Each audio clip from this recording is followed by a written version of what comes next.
Bonjour à tous, je suis ravi de vous accueillir aujourd'hui pour ce premier podcast, un nouveau format qu'on lance chez Fissimo. On va essayer d'aborder des thématiques qui parlent vraiment au plus grand nombre de notre marché, tout ce qui se rapporte donc à la vente immobilier neuf et d'investissement. Donc, je suis ravi de vous accueillir tous les trois aujourd'hui pour ce premier numéro. Merci, Merci de nous Donc, recevoir. avec grand plaisir. Francesca Barral, donc tu es directrice immobilier chez Artemis Courtage. C'est ça. Ravi de t'avoir. Omar Legdar, directeur de la prescription chez Cogedim. C'est ça. Bienvenue. Et Thibault Lalican, président du cabinet IGC. Tout à fait. Bienvenue à vous trois. Donc le format, le concept, c'est d'être très très libre. On va essayer d'échanger le plus naturellement possible sur toutes les thématiques autour du coup de la distribution d'immobilier neuf et de l'impact des offres commerciales à la fois sur votre organisation commerciale et sur votre business, voir dans quelle mesure ça peut distiller et créer des leviers chez vous de vente et d'accélération des ventes. Ce que je vous propose pour commencer, petit tour de table. Donc, si vous pouvez vous présenter un petit peu pour que tout le monde puisse vous connaître. Francesca, à toi l'honneur. Merci. Merci de nous recevoir. Alors effectivement, moi je m'occupe donc de la partie immobilier neuf sur le réseau Artemis. On a commencé le développement de l'IMO neuf chez nous il y a maintenant 2 ans. Donc on a un modèle assez institutionnel bancaire, c'est-à-dire que nos courtiers aujourd'hui détectent les clients et on a donc des référents IMO neuf qui sont sur toute la France qui commercialisent l'IMO neuf pour nos courtiers. Donc on a à peu près 350 courtiers, une centaine d'agences et on est donc à la grande différence de beaucoup aujourd'hui, c'est que on a la data et le financement. Donc ce sont nos clients, c'est un très bel avantage, je confirme, surtout en ce moment.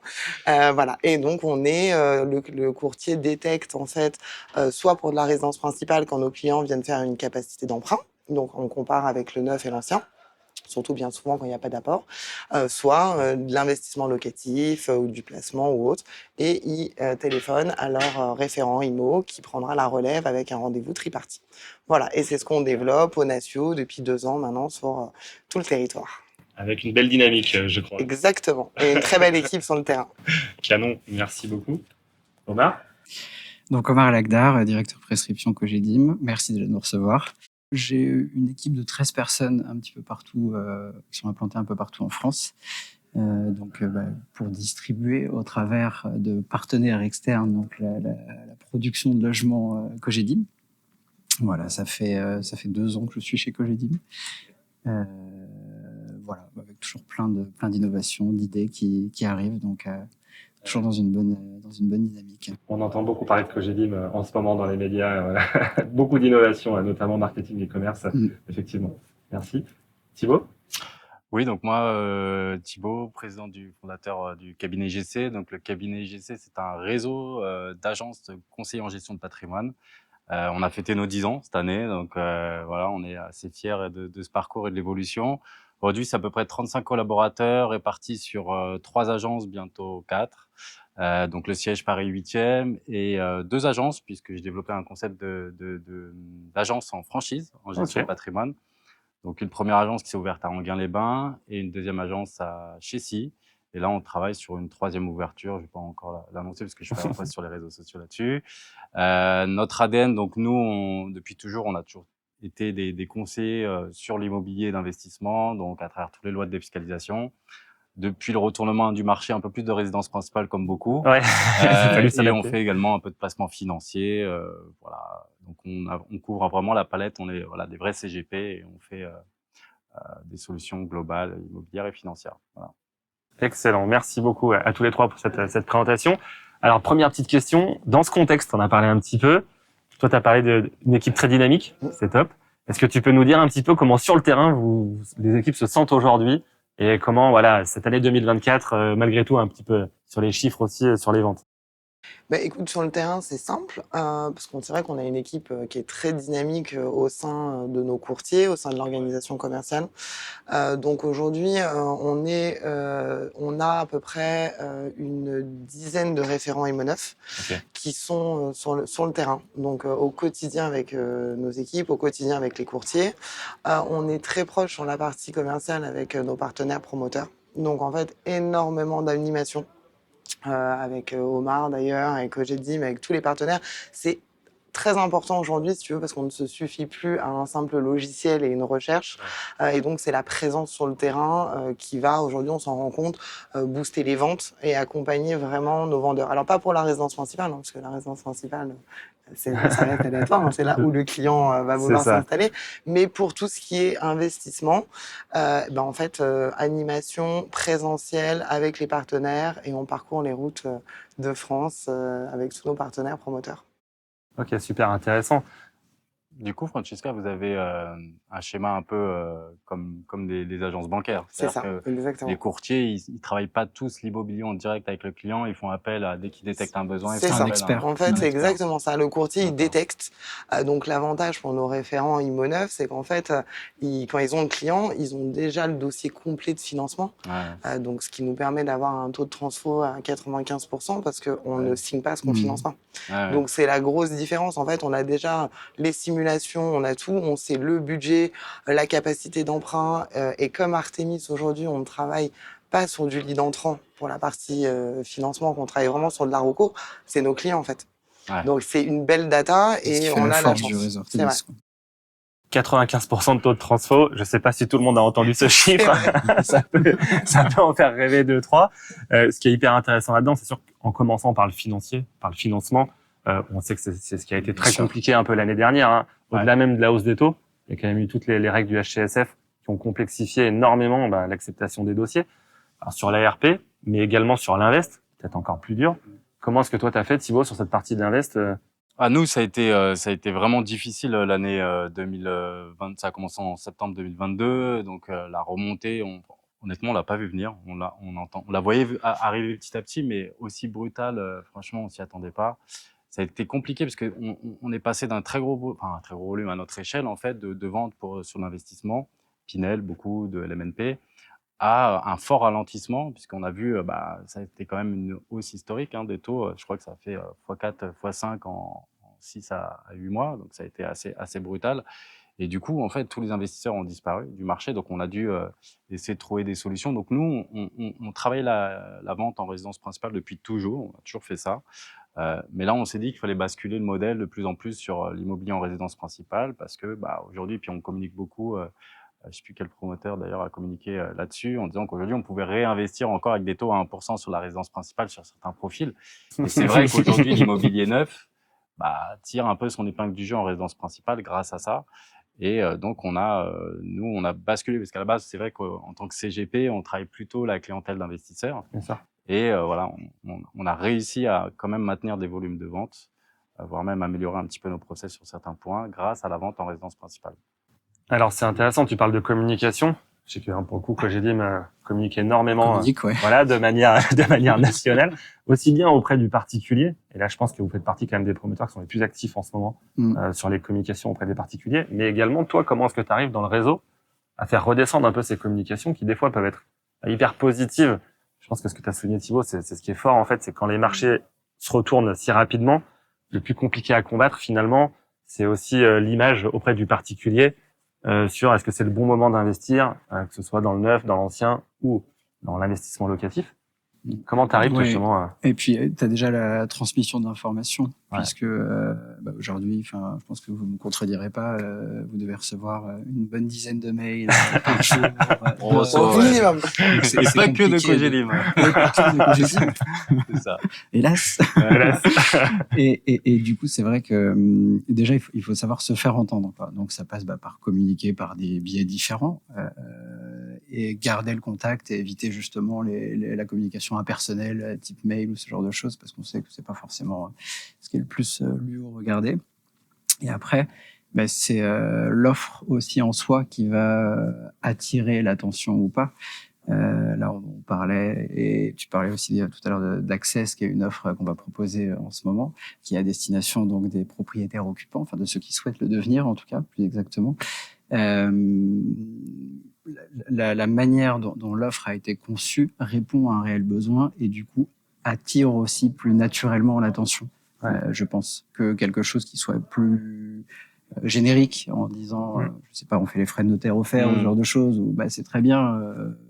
Pour le client, c'est très bien, mais je pense que ça parle moins aussi. Donc, je pense que ça passe aussi par le levier de comment l'offre est montée et présentée. Ouais. Après, c'est vrai moi, j'étais particulièrement attentif aux communications de Cogedim et de Nexity, en fait, sont vraiment les baromètres du marché.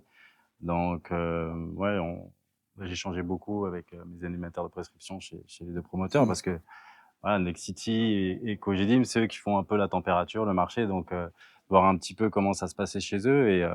Et c'est vrai que du côté Cogedim, particulièrement, ce que je note, c'est qu'il y a une animation qui est très forte avec le club Cogedim, pas mal d'événements qui sont organisés.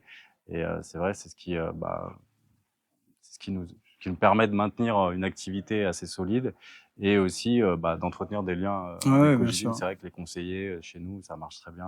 Cogedim, ils aiment bien. Ouais. C'est la proximité qui fonctionne, quoi. Mm. Enfin, dans l'animation au quotidien, Ouais, en tout tout à cas, fait. c'est clairement la Donc les proximité. rapports humains encore. Les rapports humains, Nous ouais, qui sommes complètement. éditeurs, on apporte une solution techno, mais finalement les rapports humains sont encore ce qui peut faire la Mais c'est différence. ce qui fait la Bien sûr. différence. Parce que tu le soulignais aussi dans l'animation même du quotidien, toi, de Mais tes c'est équipes. vraiment ce qui fait la différence parce que ce qu'on n'aurait peut-être pas fait en 2023, 2022 sur autant d'animations en présentiel avec les partenaires promoteurs, c'est ce qu'on fait aujourd'hui.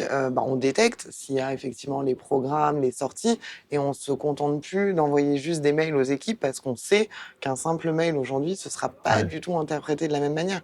Donc on est sur place et en fait on fait aussi bien la détection avec nos courtiers. Donc on leur parle programme aux courtiers, même si c'est pas eux qui vont vendre sur place et en à l'absolu, mais ils ont quand même besoin d'avoir la connaissance, que ce soit pour de l'invest locatif ou pour de la RP. Et c'est surtout ce qu'on met en place avec les promoteurs au quotidien, et c'est vraiment la présence dans les agences avec nos équipes. De cette année, encore plus que les autres années, tous les partenaires, on s'est mis aussi à faire beaucoup d'invest en Malraux et MH, et la présence, l'animation au quotidien, on se rend compte que sur chaque événement, on a fait vraiment une grosse implication promoteur, Artemis, courtier référent. On a dans les semaines qui arrivent des ventes automatiquement qui sont sur le terrain. Ça, ce qui est intéressant, c'est que dans l'offre dont tu parlais, Access, ou la stratégie que tu évoques aussi, on voit que le côté de partenariat, c'est hyper important. Très important. D'arriver à relier, encore une fois, le financier, le promoteur, les équipes de vente, et d'être tous alignés, et bien sûr le consommateur, en fait. Qu'est-ce qu'il recherche réellement, ce dont il a besoin, et de repartir de là. C'est ça, on repart du Exactement. client, c'est le plus important. Et par exemple, cette année, on fait plus d'événements clients avec nos partenaires. Et ça fonctionne bien parce que le client il est aussi content de voir le promoteur parce que il peut aller voir un logement témoin au siège. Voilà, enfin il y a des tas de choses, des tas d'outils en fait dont on peut se servir. Qui dans un marché qui était plus dense il y a 2 ans était peut-être moins important pour le client, mais aujourd'hui je pense que c'est quelque chose qui est vraiment important. Ça fera plaisir à nos directions marketing de remettre au centre c'est vrai.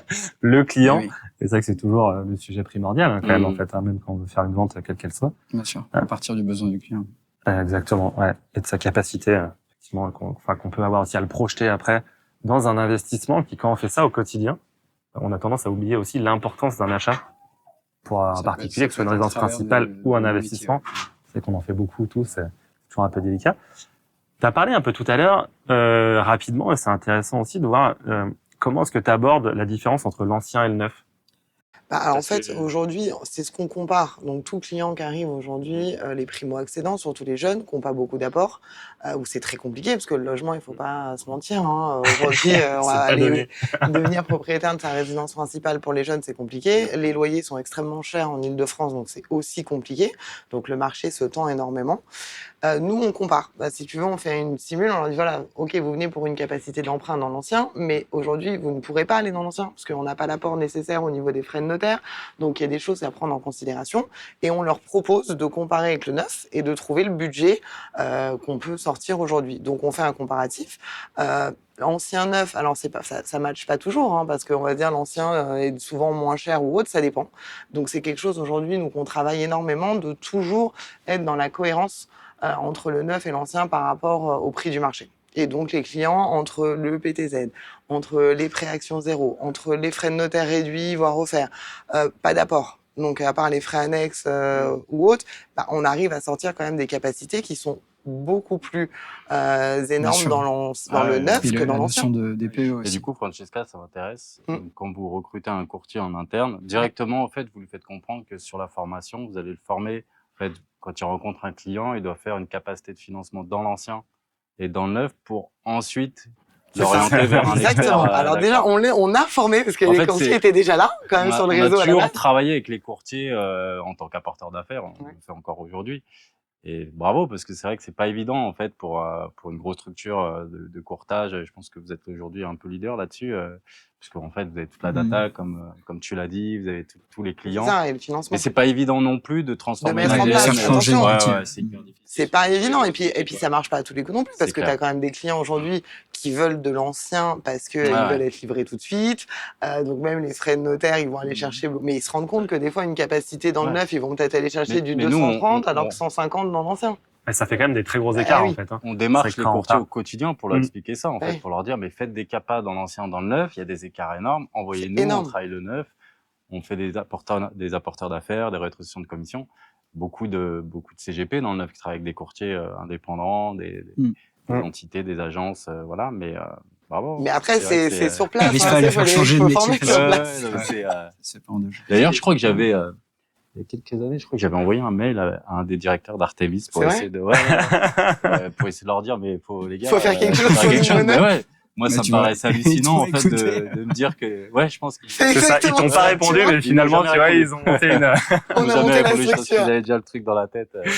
Non, mais c'est vrai qu'aujourd'hui, en fait, c'est deux problèmes. Aujourd'hui, c'est Ouais. la data et le Bah financement. oui, Et oui. quand t'as la data C'est et le évident. financement, Bien sûr. ça Bien sûr. facilite quand Faut même. juste Donc mettre les choses en place. Ouais. Bien sûr. Ils attendaient qu'Otari arrive, en fait. C'est ça. Exactement, d'avoir... Alors, je voulais pas trop le souligner tout de suite, mais c'est vrai que ce qui est intéressant, tu peux. c'est que là, dans ce que vous évoquez, l'expertise à la base IMO, elle est beaucoup plus forte. Parce que même si tu rentres par la capacité du coup de financement, la capacité d'emprunt, il faut maîtriser parfaitement ce qu'est un projet immobilier, les frais de notaire, Ouais. tous les frais annexes en fait, les différents montages.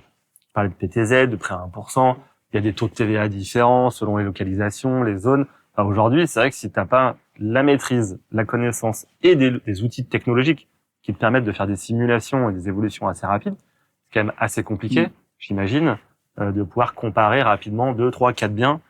Parce que le particulier, c'est pas toujours, il dit pas non plus, je veux cet immeuble juste en face. C'est Quoi. fondamental. Ouais. Et puis aujourd'hui, la résidence principale, c'est un achat coup de cœur. Coup de cœur, Donc ouais. en fait, c'est Il y a pas de beaucoup l'investissement d'affectifs locatif. dedans. Alors même l'investissement locatif aujourd'hui, ça a changé, hein, parce qu'on n'emprunte plus à 0,80 sur 25 ans. Donc les efforts Toi, d'épargne 4, sont non, plus on du tout les investe mêmes. locatif, Mm. non Et Ou, même dans peut-être le un peu moins, comportement, 3, les gens 4, ils mettent plus aussi Mais d'affectifs c'est ça. qu'avant. Puis il faut pas oublier, Ouais. je pense que tout le monde a tendance à oublier quand même que les primo-accédants aujourd'hui qui achètent un appartement à 300, 350 000 euros, mais c'est beaucoup d'argent. Ah, Ils c'est prennent sur beaucoup. 25 ans. Donc Ouais. c'est beaucoup. Et je Bien pense sûr. que tout le monde a eu tendance à dire non, mais avec 300 000, vous pouvez rien avoir ou autre. Et en fait, à un peu mettre de côté cette clientèle en disant mais il n'y a pas assez pour habiter en Ile-de-France, on peut rien avoir dans ces eaux-là. Mais c'est quand même beaucoup d'argent. Ils vont s'endetter sur 25 ans. Bien sûr. C'est pas c'est pas des achats. Tu vois, la tranche de revenus qu'il faut pour avoir ça, on n'est pas loin, en fait, de la cible idéale il y a 7-8 ans pour du Pinel, en fait. Hein. Donc, techniquement, enfin, Ouais, tu te tout à rends fait. compte C'est que ça. on a l'impression que c'est des petits budgets en Ile-de-France. Enfin, en province, pas du tout. Et c'est vrai qu'il y a quand même de quoi faire. Et il y a quand même, alors comment tu arrives à répondre, toi, côté promoteur aussi, à proposer des offres?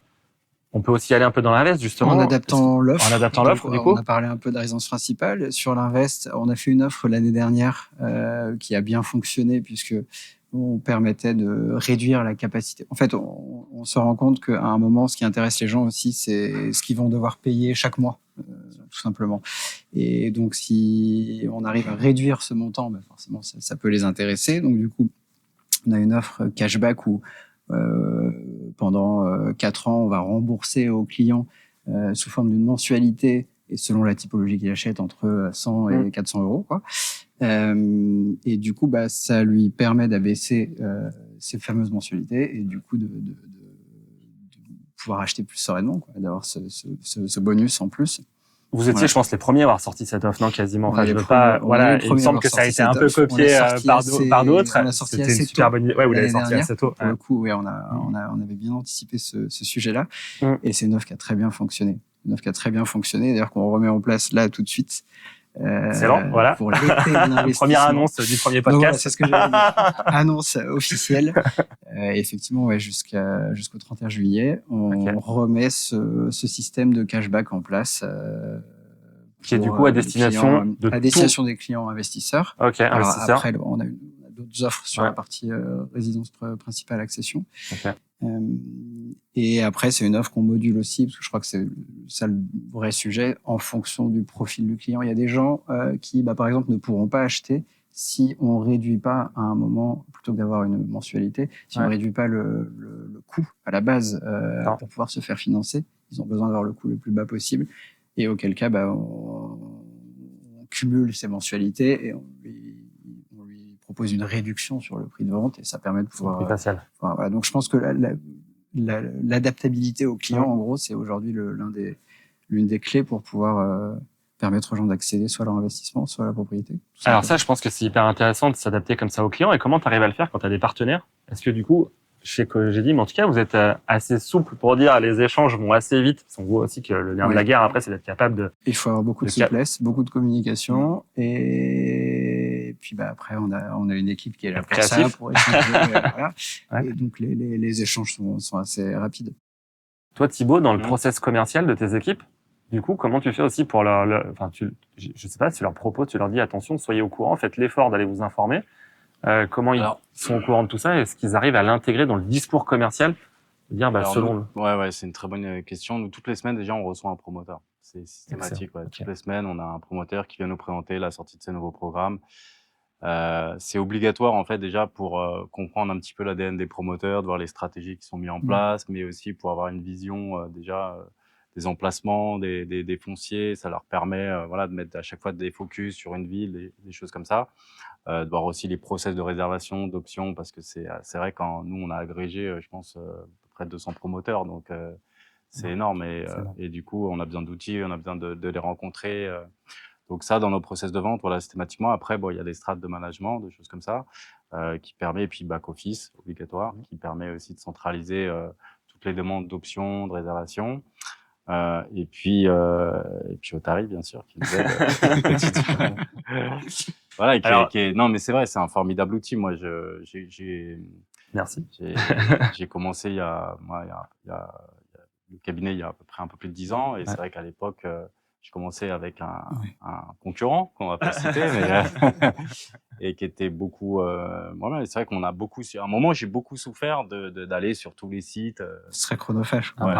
Et là, je m'inquiète un peu, des promoteurs qui tout le monde veut lancer un peu sa plateforme. C'est ça que c'est. Pour nous, en tant que distributeur, c'est compliqué. Ouais.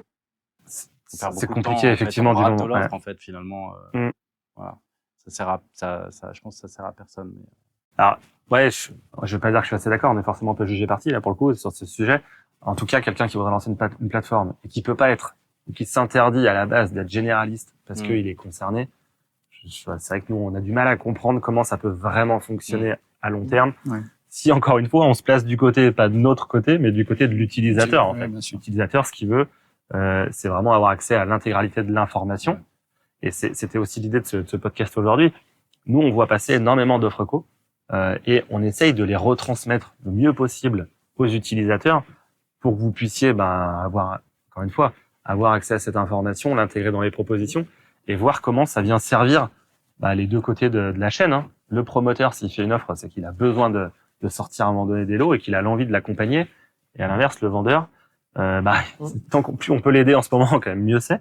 Et des fois, on est hyper surpris, nous, de voir à quel point les utilisateurs de notre logiciel, donc plutôt les vendeurs, les professionnels, sont pas forcément au courant ou vont pas forcément prendre l'intégralité de l'offre pour s'en servir comme levier commercial.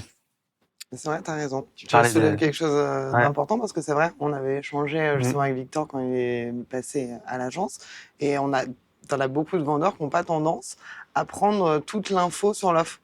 Alors que le site Otari, il est ça, il est très bien fait. C'est peut-être justement. Non mais je te dis, c'est vrai, c'est que c'est simple, c'est fluide, t'arrives, tu sais exactement ce que tu peux avoir, parce que des fois sur des sites partenaires, alors le vôtre il est très bien fait, mais t'as des intranets partenaires qui sont pas tous à jour avec des prestataires sans pas citer de nom. Voilà, donc du coup tu n'as pas d'offre. Donc tu dois appeler ton responsable ou dire quoi pour connaître les autres, mais c'est une perte de temps. Rien que ça, c'est un frein à la vente. C'est un frein. De devoir appeler, parce qu'à chaque fois ils nous disent, mais appelez-nous, mais non mais notre métier c'est de vous faciliter la vie. D'appeler déjà, on perd du temps, on n'a pas envie, parce que s'il suffit qu'il décroche pas, qu'on laisse un message, c'est un enfer. Bien faut sûr. qu'on ait l'info en direct. Et il te rappelle Quand t'as 48 besoin heures de- après, ouais, t'as c'est déjà ça. fait la Quand le vente. client et toi, vous avez besoin d'une info, Ah ouais. c'est maintenant. C'est pas... tout de suite. Exactement. Bien ouais, sûr. ouais. Bien sûr.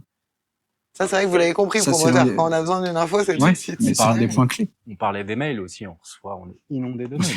Ah oui. Mails. Et c'est parce qu'en fait, on reçoit, quand on crée un accès on reçoit les options, les dénonciations, on reçoit les nouveautés, c'est noyé. Là, tu disais, tu as 200 partenaires, en gros. Tu vas recevoir déjà 1 ou 2 mails par semaine par partenaire, et en fait, Ah non, c'est t'arrives beaucoup même plus, pas. hein. Non, mais juste marketing, je dirais. Donc, si t'enlèves toutes les dénonces, les options, enfin, après, ça fait des milliers de mails, en fait. Ouais, Donc, c'est tu ça. regardes C'est même plus. quasiment impossible de les regarder. Tu sais, l'info tue l'info, en T'arrives fait. pas à les. C'est ça, exactement. Donc, tu n'ouvres même plus. Mm. Tu regardes, tu vas regarder un mail parce que tu as vu dans le corps du mail quelque chose qui t'intéresse, mais Ouais. sinon, tu n'ouvres plus les mails. Ouais. T'imagines combien il faudrait passer de temps pour lire 25 ou 30 mails par jour? Ça serait C'est un vrai compliqué, quand problème. même. Ah non, On a mais trouvé la clairement. solution, nous, à ce niveau-là. Bah, ouais, je sais pas s'il y a vraiment une solution. Nous, ce qu'on essaye de dire toujours, hein, on a essayé de créer de logiciels justement sur cette partie-là, de vous laisser la main d'animer votre stock et de pouvoir justement pour les cabinets et les réseaux, de pouvoir faire le lien avec les promoteurs Avec les justement et de promoteurs, dire comment est-ce que j'intègre sur le stock que nous on vous met à dispo, les offres co, les différents mandats et tout ce qui peut amener effectivement le conseiller. Lui, son job, hein, c'est pas de se poser toutes ces questions, hein, c'est d'aller faire une recherche à un moment donné, de trouver les meilleurs biens et de les proposer. Bien sûr. Et c'est que moi, je suis toujours aussi pas surpris, je comprends vos problématiques, mais des fois, on voit des offres hyper intéressantes, mais qui sont presque un peu complexes et qui viennent pas impacter directement facialement le prix. Alors ça, j'aimerais Oui. bien ton avis là-dessus, parce que nous, en tant alors, qu'éditeur, ouais. on part du prix et à partir de là, tout se calcule automatiquement. Le prix au mètre carré, la rentabilité, plein de petits indicateurs qui viennent faciliter en fait, tu vois, l'analyse du conseiller. Et c'est vrai que comme on n'a pas un prix net facial, on a un prix brut sur lequel on va pouvoir appliquer la remise. Les indicateurs sont facialement un peu moins bons que ce qu'ils sont dans la réalité, puisque vous accordez ce qui. Bien sûr. Et là où je te rejoins, c'est que en fait, plus l'offre est visible, et donc à savoir par exemple une remise sur le prix, et plus ça parle en fait à tout le monde, et du coup plus elle est facilement aussi divulguée à tous, à la fois aux partenaires, aux clients, versus des offres qui sont très complexes où déjà si le conseiller la comprend pas trop, et alors encore plus dans vos cas, parce que on peut raisonner avec les conseillers internes chez nous et les partenaires. Les conseillers internes, ils n'ont que l'offre que j'ai dit, entre guillemets, mais vous avez X offres, donc si à chaque fois ça doit être complexe, je pense que c'est toujours pareil, c'est pas facilitant, et du coup ça vous encourage pas non plus à aller présenter cette offre, même si au fond elle pourrait être très bien, mais c'est la manière dont elle est conçue, présentée, qui compte. Et donc, pour moi, il faut que ce soit le plus simple et facilitant possible pour tout le monde, le plus lisible pour le client. Alors après, ça veut pas dire qu'on ne doit faire que des remises de prix, puisqu'il y a des offres, par exemple, je parlais d'une mensualité, ça reste assez simple, et a priori, ça a bien plu, en tout cas, quand on l'a lancé, enfin, depuis qu'on l'a lancé. Effectivement, du coup, Omar, des offres simples, c'est la clé pour qu'elles puissent être bien comprises par le réseau, par les partenaires, et qu'elles puissent être après impactantes, je dirais. Est-ce que toi, Thibaut, tiens, aujourd'hui, sur les ventes que vous faites, que ce soit en Invest ou en RP, je veux bien les deux, les offres co, c'est sur combien de ventes que tu en as ou que tu arrives à en négocier? Ça, en ce moment, j'en veux un peu à tous les promoteurs, mais franchement, je constate un vrai changement depuis la crise, en fait. Okay. Aujourd'hui, on a l'impression que les frais de notaire, c'est presque systématique pour tous les clients. Ils arrivent déjà, ils nous disent « Non, mais dans le neuf, de toute façon, les frais de notaire sont offerts. » Voilà. C'est vrai, ils considèrent que c'est un acquis. C'est carrément. C'est vrai. Moi, tu as 7% d'écart tout de suite, quoi. Je pense, je sais pas, Omar, tu dois me donner les stats, mais je pense sur le nombre de ventes maintenant avec frais de notaire offerts, c'est presque, c'est difficile aujourd'hui de maintenir. Moi, je suis partisan en plus de dire, voilà, on baisse pas les prix, on maintient nos marges, voilà, tout n'est pas acquis, tout n'est pas gratuit, il y a un vrai travail derrière, mais en fait, le client, aujourd'hui, il arrive, il y a eu tellement, ils savent que c'est la crise, les promoteurs ont fait des offres dans tous les sens, il y a eu plein d'émissions là-dessus, donc le client arrive en se disant, je vais faire une affaire, ou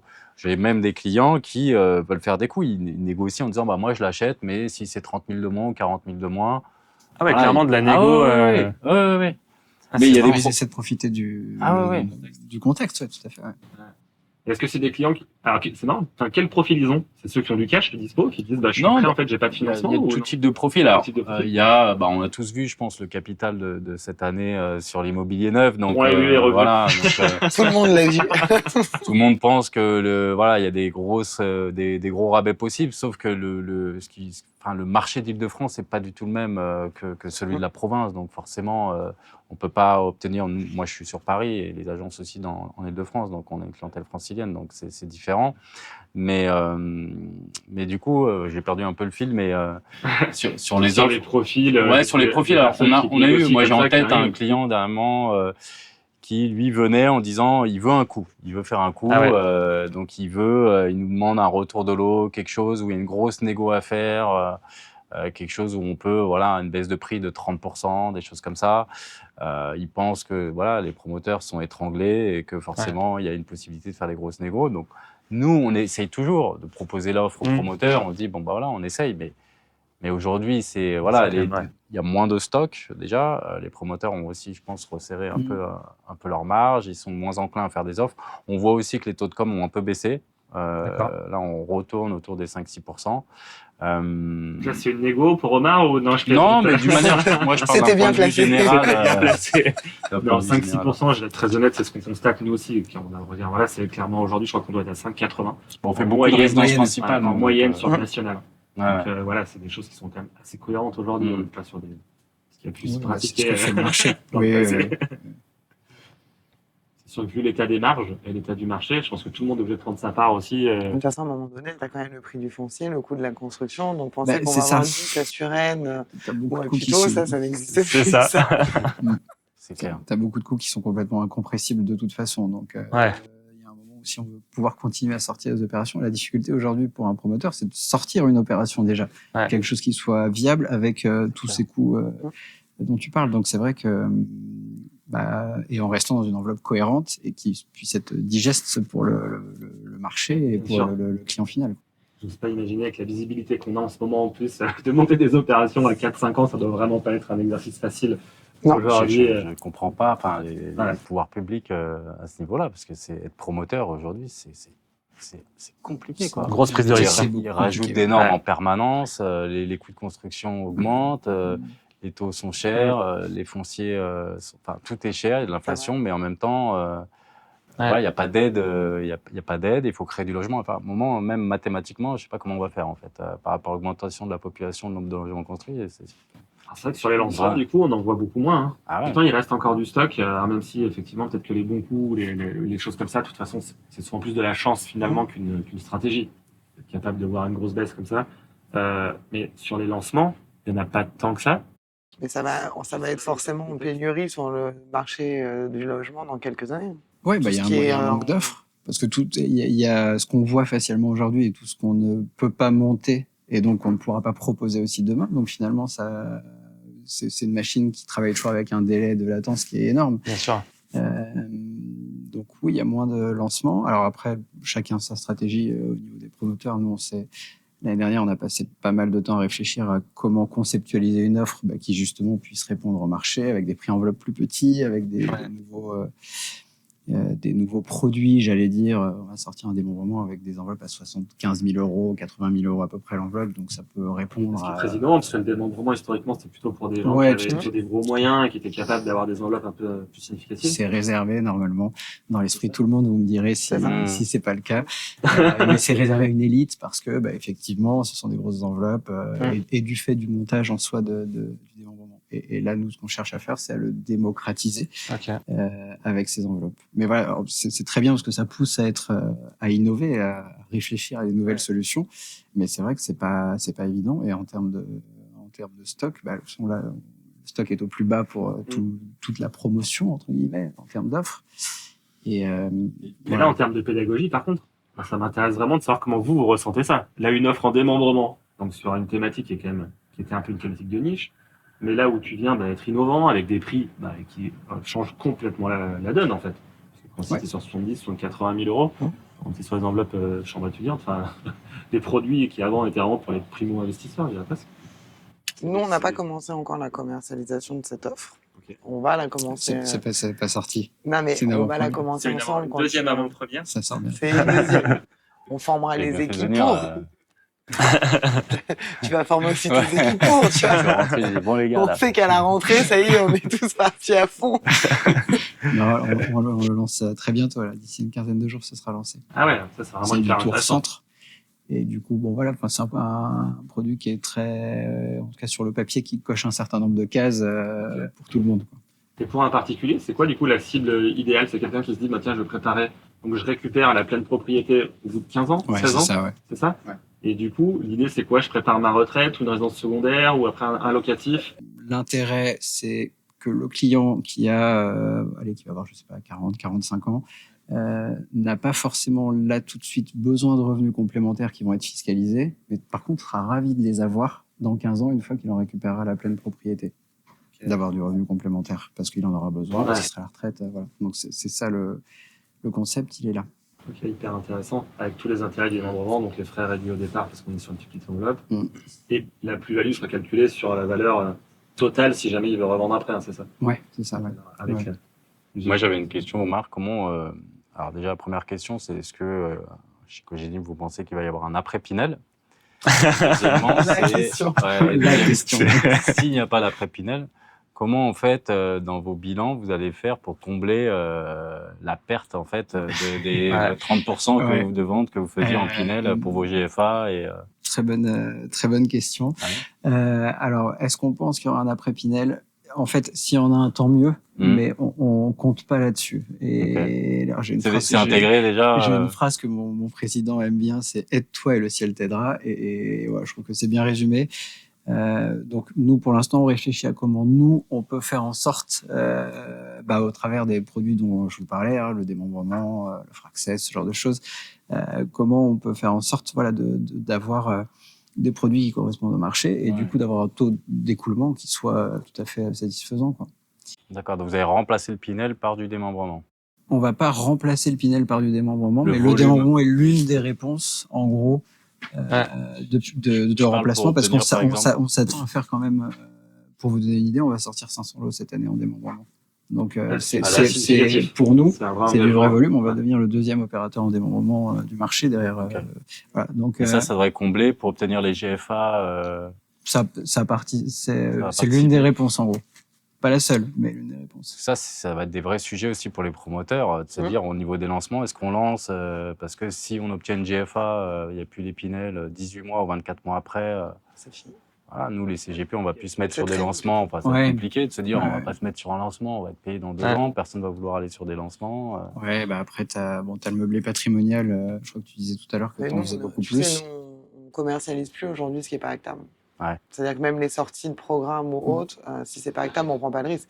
Il y a eu trop de casses l'année dernière sur du non actable. C'est énorme que un gros acteur comme ça dise ça. Du coup, c'est effectivement une espèce de problématique, c'est le chien qui se mord la queue, puisque effectivement, en fait, le promoteur, il va réfléchir. Il faut commencer pour que ce soit actable. Mais parce que le promoteur, il est capable de lancer aussi, et si elle a l'après-com qui est pas assez en conséquence, il va dire au dernier moment, on vend en bloc.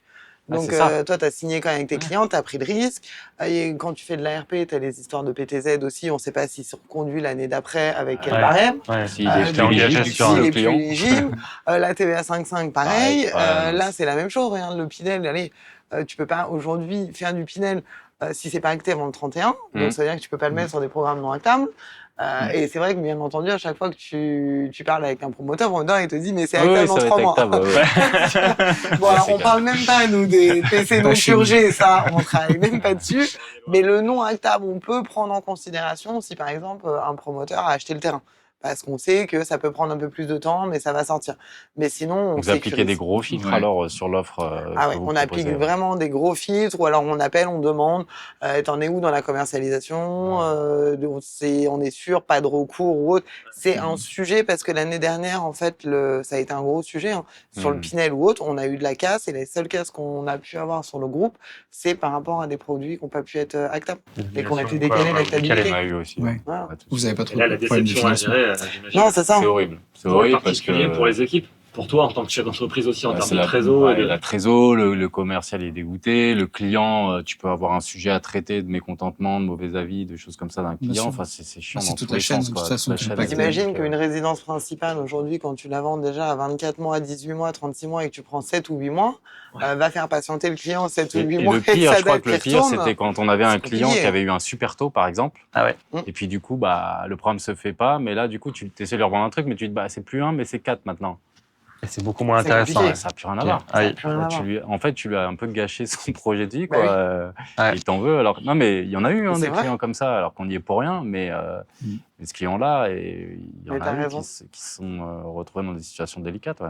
Là, je dirais que malheureusement, c'est que tout le monde est dans le même bateau et pour le coup, le promoteur y perd, vous y perdez, tout le monde y Ouais, perd. là, Et c'est c'est toute vrai la que chaîne là, est c'est impactée. ce qui est hyper dur dans ces cas-là, c'est Bien que tu sûr. te dis, bah, il n'y a pas vraiment de issue. C'est vraiment que le C'est contexte négatif, c'est compliqué. Ouais. Mm. Je reviens sur un point que tu as abordé un peu tout à l'heure et qui revient pas beaucoup et je trouve ça assez intéressant. C'est les zones horaires, justement. Parce que, je vais être très honnête, nous, on analyse beaucoup le comportement des utilisateurs. Et je vais mettre le pavé dans la mare. Ça va faire plaisir, je pense, notamment aux promoteurs et aux marques. Je sais ce que tu veux dire. Les zones horaires ne sont pas utilisées lors de la recherche par les utilisateurs. Donc chez nous, ils peuvent, en fait, quand ils font la recherche dans le moteur de recherche, dire « je ne veux pas de bien qui ne serait pas rémunéré au moins autant ». Heureusement. Et une fois que les résultats apparaissent, ils peuvent encore trier par honoraire pour se dire « bon, bah, maintenant que j'ai fait ma sélection, je vais prendre ceux qui payent le mieux ». Et ben ils l'utilisent pas non plus. Donc nous, c'est un regard qui est assez surprenant. Et je parle vraiment du conseiller, tu vois, de l'utilisateur. Alors, comment est-ce que vous, cette partie-là, on est quand même tous là pour gagner de l'argent, c'est hyper important. Et je vais mettre une nuance un peu forte, hein, mais dans nos data à nous, c'est toujours révélateur juste à un instant T. C'est pas une vérité générale. Et le contexte change radicalement le comportement. Donc ça s'inscrit vraiment dans un contexte actuel, compliqué, où on préfère faire une vente que pas la faire. Comment vous... Moi, je comment dirais là-dessus, vous arrivez à vous mettre en phase? trois choses par rapport à ça. Déjà, j'ai dit beaucoup de bien l'Otari, mais je pense là-dessus, sur les honoraires, je pense l'information, elle est pas toujours bien remontée. Ok. En plus, on peut avoir, tu le sais, des différences de mandat entre ce que vous avez et nous, ce qu'on peut avoir. Déjà, c'est un premier sujet. Deuxième sujet, c'est de savoir aussi, est-ce qu'on travaille la résidence principale ou l'investissement? Tous les cabinets, les CGP qui travaillent l'investissement, ils sont plus axés sur la commission. Quand tu fais de la résidence principale, tu es content de vendre, en fait, donc tu vois plus, c'est plus le client qui dirige ta vente. Et enfin, nous, on sait plus ou moins qui sont les promoteurs qui payent, entre guillemets, un peu mieux. Voilà. Et puis, tous les conseillers qui vendent de l'RP, ils sont habitués un peu à, comme je disais tout à l'heure, à un 5-6%. Ouais. C'est pas des chasseurs de primes comme on peut l'avoir sur l'investissement, où là, ils vont aller chercher quelqu'un qui vend un Pinel, il va plus aller chercher un produit payé 8, 9, 10, parce qu'il veut aller chercher de la marge. Ouais. S'il veut pas forcément peut-être faire plaisir à son client, et il veut faire sa vente Pinel, quoi. Voilà. C'est à mon niveau, en tout cas. Je suis d'accord avec toi. C'est vrai que sur déjà les commissions qu'on a sur Otari, bien souvent, c'est pas forcément celles qu'on a négociées en amont avec le promoteur. Donc moi, mes équipes, ils le savent. Donc en fait, ils ne regardent même pas, si tu veux, les taux de com sur Otari, puisqu'ils savent que c'est pas les mandats qu'on a avec le promoteur. La RP, on regarde même pas la commission. Déjà, on essaye de trouver le produit, le programme. C'est un peu, comme je dis toujours à nos clients, en fait, on ne fait pas un Pinel pour une réduction d'impôt. Tu fais un Pinel d'abord pour un produit, pour cette limo, avant d'être le Pinel, et après, on regarde si c'est plus intéressant parce qu'on a l'avantage fiscal ou pas. Mais c'est plus dans ce sens-là. Donc, en fait, c'est pareil pour l'invest.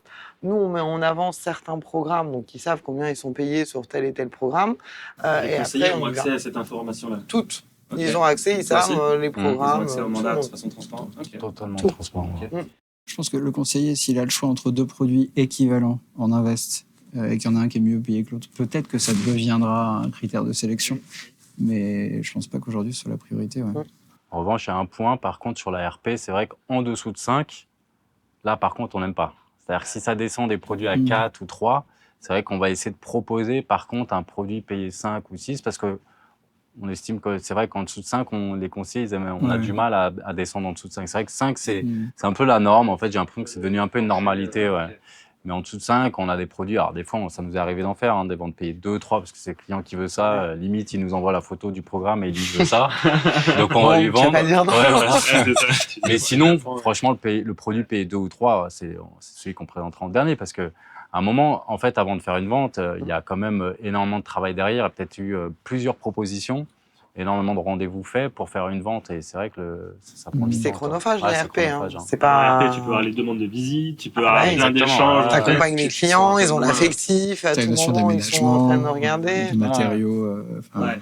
Des choix de thématiques. Il y a aussi souvent dans la RP, enfin, bon, choix, tu peux avoir la famille qui rentre dans la décision, tu peux avoir, bah, tiens, Ah ouais. mon oncle m'a dit, ou mon père qui connaît l'IMO, Ah ouais. voilà. Ce qui est peut-être un peu moins le cas dans la veste aussi, où il y a une vente un peu plus peut-être rationnelle, financière. Tout dépend comment on la présente. C'est ça. Ça dépend. C'est exactement Ça ça. dépend. Ça, c'est Qui la manière dont tu chacun la sa présentes. méthode. Mais, Alors sur les honneurs, tu vois, c'est intéressant, parce que depuis tout à l'heure, on parle beaucoup de comment est-ce qu'on arrive à trouver une info et à la transmettre, et après à faire en sorte qu'elle soit diffusée. Nous, le logiciel, on l'a conçu, mais on sait que ça pourrait vous prendre énormément de temps de le faire, mais vous avez la fonctionnalité pour Oui. pouvoir justement réintégrer vos propres mandats, cabinet par Oui. cabinet, enfin, programme par programme même, et même lot par lot, on peut descendre jusque-là. Mais c'est vrai que ça prend tellement de temps, parce que même s'il y a, il y a de la tension sur le stock, tu as 200 partenaires, on a 40 000 lots dans le logiciel, si tu dois tenir 4000 programmes à jour, 4000 mandats, c'est hyper compliqué, même si nous, on est obligé de le faire, donc on le fait pour vous. Et c'est vrai que du coup, c'est intéressant sur la partie, pour rester dans la thématique un peu d'offre co ou de politique commerciale. Est-ce que toi, des fois, tu te dis, bah, tiens, je vais booster la REM sur tel ou tel programme, dans l'espoir que ça ait un impact sur la distribution? Et est-ce que vous, quand vous avez une offre comme ça, vous la recevez comment? Ou est-ce que, bah, du coup, tu la vois même pas, parce qu'en fait, c'est pas... Je pense moins qu'avant. Je Moins pense qu'avant, qu'avant. ça se faisait pas mal. Ouais. Mais aujourd'hui, on en revient au même. Comme on a besoin de répondre à un besoin d'un client en face, c'est plus compliqué de réussir à avoir des honoraires qui soient boostés. Je dis pas qu'on le fait jamais, mais en tout cas, il faut que ça tienne l'équilibre d'un point de vue bilan. Et du coup, pas évident à faire. Et pas forcément ça non plus. En fait, on remarque, un peu comme toi avec le choix, que c'est pas forcément le critère numéro 1 qui va faire qu'un programme d'un coup va bien fonctionner. Le critère numéro 1, c'est juste d'avoir le bon produit au bon prix, quoi, finalement, et qui répond à un marché en face. Tu peux mettre autant d'honoraires que tu veux sur un produit, contrairement peut-être à une certaine époque, tu peux mettre autant d'honoraires sur un produit qui est mal monté, il s'écoulera pas. il sortira pas du tout, quoi. Donc, c'est pas quelque chose qui vous... Non, encore une fois, non. Même moi, avant, quand on faisait beaucoup de Pinel, on pilotait pas forcément par honoraire. C'est peut-être un défaut, mais on a toujours vendu des produits, nous, type Grand Paris, proche des stations de métro pour nos clients. Donc, on n'a jamais été attiré, en fait, par les honoraires. de l'emplacement, quoi. Vraiment, comme tu disais aussi, de partir du produit IMO, quand même. Mais c'est à la base, hein, nous on parle vraiment du produit IMO. Avant de parler réduction d'impôts, avant de parler économie d'impôts, on essaye déjà de regarder. Alors nous on a vendu sur de l'invest locatif, tu vois la différence c'est qu'on a fait beaucoup de régions, mais de régions type Nice Centre, on a fait certains très beaux programmes justement avec Cogedim, on a fait hier, on a fait vraiment des beaux produits que les gens demain peuvent garder dans le côté patrimonial avec des revenus. On regarde s'il y a le marché locatif après pour du meublé, parce que c'est pas tous les programmes qui sont éligibles où tu vas avoir un marché locatif de meublé. Parce que sur le papier, la simule, tu peux faire tourner en meublé, mais s'il n'y a pas la demande, en fait, tu sais qu'il va falloir revendre au bout de 9 ans. Ça, on l'a constaté aussi, nous, on s'est rendu compte, en fait, que la demande en meublé, elle est pas aussi forte qu'on puisse le penser. Par exemple, c'est vrai que sur l'Île-de-France, ça marche très bien sur Paris Intramuros. Ouais. Mais en banlieue, en fait, tu vas acheter un 2 pièces au Blanc-Ménil ou à Noisy-le-Sec, en type Grand Paris pour faire l'investissement Pinel, en fait, où certains ont préféré faire du meublé et en fait, ça se loue pas aussi bien que ça. Non, bah non. Parce qu'en fait, les gens veulent pas ça. Le meublé, ça répond à une typologie de clients sur un marché ultra tendu. À Paris, les gens sont contents juste de trouver un bien. Sur le Blanc-Ménil, peut-être à Noisy-le-Sec, ils ont un peu plus le choix. Et donc, de se dire, je vais louer 100 ou 200 euros plus cher parce que c'est en meublé, au contraire, tu loues pas. En fait. D'accord. T'as pas de demande. Et ça, c'est vraiment à faire attention aujourd'hui, c'est les grilles, parce que c'est vrai que le promoteur, aujourd'hui, il va te donner une grille en meublé. Il va dire, voilà, ça c'est la grille vide, la grille Pinel, la grille meublée. Mais en fait, c'est pas pour ça que tu as un marché locatif. Donc nous, on se renseigne avec nos partenaires au niveau de la gestion locative. On dit, est-ce que sur tel secteur, telle ville, tu as une réelle demande ou non? Et bien souvent, ils nous disent non. Donc même si les clients nous disent, je veux acheter, aller sur telle ville, telle commune et je vais le mettre en meublé, en fait, on leur explique qu'on peut leur dire oui sur le papier, mais qu'il n'y aura pas de marché locatif pour du meublé. En revanche, il y a tout ce qui est, excuse-moi, tout ce qui est bail mobilité, Airbnb, colocation, ça marche super bien. Ah ouais, ça t'arrive à le proposer et ça fait pas peur. Alors ça, c'est hyper intéressant parce que, encore une fois, nous, on ne vend pas directement, donc on ne voit pas ça. Ça fait pas peur aujourd'hui, avec tout ce qu'on entend sur les Airbnb? Non, au contraire, c'est de plus ils, en plus ils sont compliqué, demandeurs, ou- mais alors Ouais. le Airbnb c'est un peu plus compliqué parce qu'il faut que Oui. c'est de plus en plus chassé par à la fois Ouais, les copros, les Parce mairies. que ça dépend des ouais. localités, ça dépend de plein de choses. Ouais. Mais le bail mobilité, ça fonctionne bien. Et colocation aussi. C'est quoi le bail mobilité là? Bail mobilité, ce sont des baux entre 1 et 10 mois qui peuvent pas être renouvelés à un seul locataire. En fait, c'est pour les gens qui ont besoin de mobilité, donc jeunes travailleurs, étudiants. Donc il y a des clauses aussi. Il faut qu'ils aient un contrat de travail, il faut qu'ils aient un contrat d'apprentissage, des choses comme ça. D'accord. Et du coup, tu peux louer beaucoup plus cher. Ces gens, imagine, tu as besoin de te loger pendant 10 mois. Tu vas pas aller à l'hôtel, tu vas pas trouver d'appart en fait à la location. Donc on a besoin en fait de ces appartements bail mobilité et c'est vrai que ça fonctionne plutôt bien. Ouais. La Non, courte mais durée ouais, sans c'est- être du Ouais, consommable. exactement. Ouais. C'est répondre à un besoin, quoi. Ouais, complètement, toujours pareil. En fait, Ouais. on repart maintenant de. Mhm. Et la Du fond. colocation, toi, tu fais pas mal sur Alors de la colocation, ouais, on l'a proposé et franchement, bon, on va divulguer un peu des secrets, mais ce qu'on fait, mais on l'a fait. Par exemple, on l'a proposé à des clients.